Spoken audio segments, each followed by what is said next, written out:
There is a glimmer of hope this morning that a new deal could calm the violent clashes in Ukraine. 3 days of fighting killed more than 100 people in Kiev. The country's president says this morning he agreed to loosen his grip on power. We want to give you a live look at Independence Square. Negotiators met all night to try and work out an agreement. It is still unclear if opposition groups will go along, though. And Holly Williams is in Kiev, where word of a deal is not stopping some of the protests. Holly, good morning.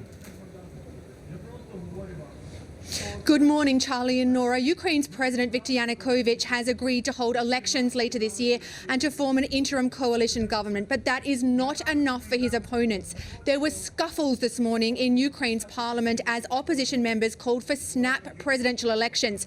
And the protesters here in Kiev's Independence Square say they will stay put until the president is removed from power. In yesterday's deadly clashes, dozens of policemen were captured by protesters. Where are you taking them? Where are you taking them? Negotiators secured their release. But last night, a mob of angry demonstrators tried to stop them from being handed over. This woman said she wanted the policemen to be held hostage until protesters arrested by the authorities are also released. After priests intervened, the policemen were eventually allowed to go free. The demonstrators are irate after the worst bloodshed since these protests began 3 months ago. In yesterday's chaotic fighting, police cut down the demonstrators with live ammunition, leaving city streets smeared with blood. Some of the protesters also fought with firearms. Others hurled rocks and Molotov cocktails.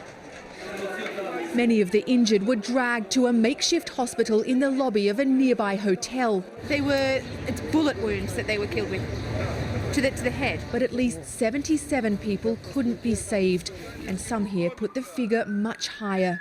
These protests began peacefully back in November. The demonstrators accuse Ukraine's leaders of being corrupt, increasingly dictatorial and too close to Russia. But many Ukrainians now fear their country could be on the brink of civil war. The government is resolved to regain control, and the once peaceful protesters have become armed revolutionaries who have seen their comrades die and are more determined than ever to remove Ukraine's leaders from power. On Independence Square this morning, we've seen the demonstrators building new barricades. They are clearly expecting more violence.